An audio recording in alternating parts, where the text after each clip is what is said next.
अस्सलाम वालेकुम। तो कैसे हैं आप लोग? उम्मीद है सब ठीक ठाक होंगे, खैरियत से होंगे, अपना बहुत सारा ख्याल रख रहे होंगे। तो प्लीज जल्दी से चैनल को सब्सक्राइब कर लें, बेल आइकन का बटन दबा दें ताकि आपको नोटिफिकेशन मिलता रहे अगली वीडियोस को, और कोशिश करें वीडियो एंड तक देखें। तो आज बात की जाएगी मुकम्मल पाकिस्तान की टीम पे कि पाकिस्तान की मैनेजमेंट कौन सी होगी, हेड कोच कौन होंगे, चीफ सेलेक्टर कौन होंगे, शाहिद आफरीदी का क्या मुस्तकबिल है, इस पर डिटेल में बात करेंगे। तो सबसे पहले मैं बात करूंगा कि नजम सेठी साहब ने एक जाहिलाना फैसला करा, एक जो अल्लाह का शुक्र है जो हुआ नहीं, क्योंकि वो लेके आना चाह रहे थे वकार यूनुस को एज बॉलिंग कोच या सिलेक्शन कमेटी में। तो नजम सेठी साहब, आप क्या ये काम करने के लिए यहाँ पे आए दोबारा? एक इंसान अल्लाह अल्लाह करके जा चुका है, उसने छोड़ दी कोचिंग, तो आप दोबारा उनको वापस लेके आना चाह रहे हैं? यार वकार यूनुस ने कौन सा तीर मार दिया था? वो आधे दर्जन दफा आ चुके हैं पाकिस्तानी टीम में, वो कुछ नहीं कर सके पाकिस्तानी टीम के अंदर। और आप भी वही हरकतें कर रहे हैं जो रमीज राजा साहब ने करी थी। इसलिए आप यहाँ पे आए थे चेयरमैन बनने, जो आप इतनी बड़ी बड़ी भड़कियां मार रहे थे, इतने बड़े बड़े दावे कर रहे थे कि हम ये करेंगे, हम वो करेंगे, हम इस तरीके से करेंगे। ये क्या फायदा हुआ यार अगर आपने इन्हीं को लेके आना था? मैं तो बहुत शुक्रिया अदा करूंगा वकार यूनुस का कि भाई उन्होंने खुद मना कर दिया, उनको पाकिस्तानी टीम का एहसास है इसलिए वो नहीं आया, वरना उन्होंने तो बेड़ा गर्क करने में कोई कसर नहीं छोड़नी थी। दोबारा वापस उनको लेके आया जा रहा था। यार अनबिलीवेबल, ये क्या टीम है पाकिस्तान की, मुझे समझ नहीं आता। ये मैनेजमेंट कौन सी है अंदर, जो पीसीबी के अंदर बैठे हुए लोग, ये किस किस्म के लोग हैं? इनको क्या सिर्फ अपनी तनख्वाही लेनी होती है और कुछ नहीं करना होता? तो बस हैरत है यार, और अफसोस होता है, बस बंदा बोले तो क्या बोले। बाकी पीसीबी की जानिब से जो पाकिस्तानी क्रिकेट टीम के हेड कोच के लिए जो 3 मजबूत उम्मीदवार नाम सामने आ रहे हैं कि वो हो सकते हैं पाकिस्तान के अगले हेड कोच, उनमें सबसे पहले नाम आ रहा है जस्टिन लैंगर का, देन उसके बाद आता है नाम एशले गिल्स का, और जो तीसरा नाम आ रहा है वो है टॉम मूडी का, क्योंकि मिकी आर्थर साहब ने हेड कोच के लिए मना कर दिया था पाकिस्तानी टीम को ज्वाइन करने से, क्योंकि उनके पास अभी टाइम नहीं है, वो एक काउंटी के साथ मसरूफ है। तो इन 3 में से कौन बनेगा कोच पाकिस्तानी टीम का? जो 3 नाम सामने आ रहे हैं, देखिए अगर जस्टिन लैंगर को देखा जाए तो जस्टिन लैंगर नो डाउट एक बहुत ही अच्छे कोच रहे और वो खिलाड़ी भी अच्छे थे, लेकिन कहीं ना कहीं उनके ऑस्ट्रेलियन खिलाड़ियों से इख्तलाफात थे, जिस वजह से ऑस्ट्रेलिया क्रिकेट बोर्ड ने उनको फारिग कर दिया था हेड कोच से। और कहीं ना कहीं खिलाड़ी भी उनसे खुश नहीं थे, उनके रवैये से, उनके काम से, क्योंकि बहुत सौ का ये कहना था कि उनको काम करना नहीं आता। तो ये काफी हैरान कुन चीज थी, क्योंकि देखें पीसीबी की जानिब से अब ये फैसला किया जा रहा है क्योंकि हेड कोच जो भी आएगा वो फॉरेन ही आएगा, क्योंकि जो नाम सामने आ रहे हैं वो भी फॉरेन के ही आ रहे हैं कि कोई ओवरसीज ही आएगा, पाकिस्तानी पे नहीं जाना चाहते। चलो ये चीज तो समझ आती है कि पाकिस्तानी कोच नहीं होना चाहिए, अगर आप ले रहे हैं तो ऑस्ट्रेलियन कोच हो या इंग्लैंड का कोच हो, न्यूजीलैंड का कोच हो, जहां का भी कोच हो। अब वो होगा कौन? अब अगर मैं बात करूं टॉम मूडी की, तो no doubt Tom Moody one of the best coach रहे, चाहे वो हेड कोच के लिए हो, चाहे वो फ्रेंचाइज के साथ हो, उनकी कोचिंग में रिजल्ट आए। वो मुल्तान सुल्तान के साथ भी उन्होंने काम कर चुके हैं, वो पीएसएल में भी आ चुके हैं, और no doubt Tom Moody one of the best coach होंगे अगर टॉम मूडी आते हैं, क्योंकि वो थोड़े से एग्रेसिव भी हैं, थोड़े से गुस्से वाले भी हैं, और उनकी कोचिंग में हो सकता है अच्छे रिजल्ट आए। बाकी अगर तीसरे जानिब में देखूं जो नाम सामने आ रहा है, वो नाम आ रहा है एशले गिल्स का। अगर मैं एशले गिल्स को देखूं, वो इंग्लैंड के ऑफ स्पिनर रह चुके हैं, और वो अगर कोचिंग में देखूं तो कोई इतना मुझे समझ नहीं आता है एशले गिल्स।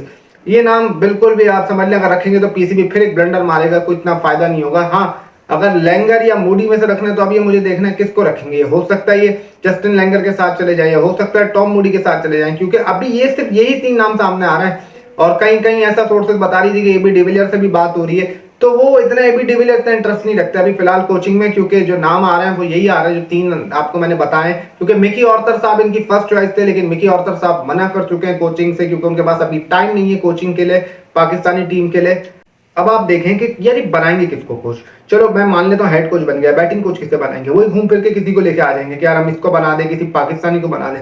अगर आपको पाकिस्तानी टीम चाहते हैं कि तगड़ी हो, आप चाहते हैं पाकिस्तानी टीम भी दूसरी टीमों की तरह लाइक चैंपियन की तरह खेले, तो आपको एक एग्रेसिव कोच चाहिए होगा, चाहे वो टॉम मूडी हो, चाहे वो इयन मॉर्गन हो, जैसे ब्रेडन मैकलम है, आपको उस टाइप का कोच चाहिए भाई। आपको वेव रिचर्ड जैसा कोच चाहिए जो सीधा कर दे भाई लड़कों को। यहाँ पे ये ढीलेपन वाले कोच, यानी जो दोस्ती यारी वाले कोच हैं, नहीं चलेंगे। ये अगर वकार यूनुस आ जाते तो फिर वही होता जो हो रहा है। सकलैन मुश्ताक साहब ने क्या करा है? सिर्फ कुदरत का निजाम पे खड़े रहे कि ये हो जाएगा तो वो होगा, यूं होगा तो यूं होगा। कुदरत का निजाम होता है, दिन होती है, रात होती है। इस तरीके का कोच हमें नहीं चाहिए, हमें एग्रेसिव माइंडसेट वाला कोच चाहिए जो पाकिस्तानी टीम को चीता बना दे, चैंपियन बना दे। हमें ऐसा कोच चाहिए, ऐसा कोई मुर्दार कोच नहीं चाहिए। मोहम्मद यूसुफ साहब टीवी पे बैठ के तो बड़ी बड़ी बातें करते थे कि ये टेक्निक होनी चाहिए, वो नहीं चाहिए। उन्होंने अपने पूरे टर्म में मुझे कोई एक खिलाड़ी बता दी जिसकी टेक्निक पे काम करा, जिसने अच्छा परफॉर्म किया हो, जो उसने अपनी बैटिंग में इंप्रूव किया हो। अगर वो बाबर आजम का नाम लेंगे तो बाबर आजम पिछले 6 साल से रन करते आ रहे हैं, कोई आज के वो रन नहीं कर रहा है। तो क्या करा मोहम्मद यूसुफ ने? कुछ नहीं करा। मोहम्मद यूसुफ ने भी सिर्फ बातें करी बड़ी बड़ी। अल्लाह का शुक्र है फिलहाल इन सबसे जान छूट गई है। लेकिन शॉन टेट को हटाना यार ये थोड़ी सी ज्यादती थी, क्योंकि देखिए वो बॉलिंग कोच में आपके बॉलरों ने हमेशा परफॉर्म किया और नो डाउट आपकी बॉलिंग यूनिट ही आपको हमेशा जितवा के आता है। लेकिन शॉन टेट को हटाना तो कहीं ना कहीं थोड़ी सी मैं बोलूंगा ज्यादती है, क्योंकि Shaun Tait one of the fastest bowler रह चुके हैं ऑस्ट्रेलिया के और वो उन्होंने काम किया भी यार, वो नजर भी आ रहा था काम लड़कों पे, क्योंकि जिस तरीके से शाइन कर रहा था, हारिस कर रहा था, नसीम कर रहा था, तो नो डाउट ये इनमें इंप्रूवमेंट नजर आई थी सबके अंदर। और उनको हटाना थोड़ा सा मैं बोलूंगा ज्यादती। आपके पास वो ओवरसीज के कोच थे, कोई वो लोकल कोच तो नहीं थे, लेकिन क्या बोल सकते हैं, अब हटा दिया तो हटा दिया। ये तीनों फारिग हो चुके हैं, अब नई मैनेजमेंट आएगी। पीसीबी अभी थोड़ा टाइम ले रहा है, वेट कर रहा है, बात कर रहा है कोचेस से और वो देखना चाह रहा है किसको बनाए।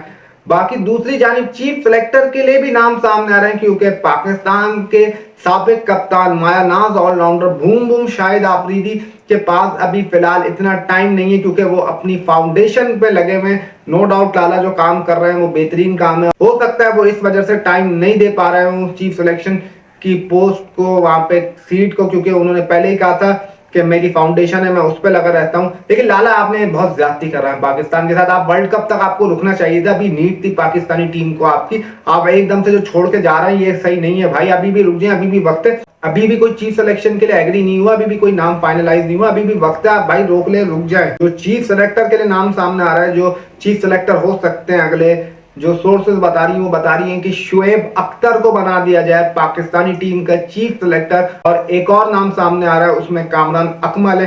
यार ये क्या मजाक है, ये कौन सा मजाक है, ये क्या लतीफा है, ये कोई सर्कस का शो है, कोई कॉमेडी शो हम देख रहे हैं कि कामरान अकमल, मैं बोलूंगा यार जूनियर के लिए भी अगर बनाना है तो क्यों बना रहे हैं भाई कामरान अकमल को। नो डाउट कामरान अकमल एक बहुत अच्छे बैट्समैन रहे, लेकिन वो अभी इस पोस्ट के लिए नहीं है भाई। अभी उनको जूनियर सिलेक्शन कमेटी के भी मैं हक में नहीं है कि उसमें डाला जाए, अभी उनको टाइम है, उनको भाई खेलने दो। अगर वो क्रिकेट खेल रहे हैं, डिपार्टमेंट क्रिकेट खेलना है या फर्स्ट क्लास खेलना है तो खेलने दो, अभी उतना इन पे नहीं डालो बटन। बाकी जो शुएब अख्तर का नाम सामने आ रहा है कि शुएब अख्तर को चीफ सिलेक्टर बना दिया जाए पाकिस्तानी टीम का, तो देखिए शुएब अख्तर अगर मैं उनकी नेचर देखूं तो बिल्कुल एग्रेसिव है, नेचर वाइज वो बिल्कुल खतरनाक रहे, गुस्से वाले रहे, और वो हो सकता है वो बड़े बड़े फैसले करें आके, क्योंकि उनमें गुस्सा अलग नजर आता है। और जिस तरीके से वो अपने चैनल पे बोलते हैं या किसी टीवी शोज पे बोलते हैं तो वो नजर आ रहा होता है। लेकिन क्या वो रमीज राजा की तरह बन जाएंगे अगर वो आते भी हैं? देखिए शुएब अख्तर आएंगे तो फिर वो अपने हिसाब से लेके चलेंगे पाकिस्तानी टीम को। देखिए जितना भी मैंने शुएब अख्तर को सुना है, जितना भी उनको देखा है, वो बिल्कुल अग्रेसिव नेचर के रहते हैं, बिल्कुल वो अलग ही तरीके से बोलते हैं, गुस्सा उनको बहुत जल्दी आता है। लेकिन मेरा एक सवाल ये कि शुएब अख्तर उसी तरीके से फैसले करेंगे आके जिस तरीके से वो बोलते हैं, क्योंकि उन्होंने शुएब अख्तर ने कहा था कि मैं चेयरमैन से कम का ओहदा तो लूंगा नहीं। अगर वो चीफ सिलेक्टर पर आते हैं तो इसका मतलब साफ है कि कहीं ना कहीं शुएब अख्तर, मुझे ऐसा लग रहा है कि रमीज राजा की तरह ना बन जाए, कि रमीज राजा जैसे हो, क्योंकि रमीज राजा ने बातें तो बहुत बड़ी बड़ी करी थी, करा उन्होंने कुछ भी नहीं। वही बात हो गई कि ऊंची दुकान पी के पकवान, ये वाली कहानी है भाई, सिंपल सी बात है। रमीज राजा ने तो बड़ा मायूस किया है पाकिस्तानी फैंस को।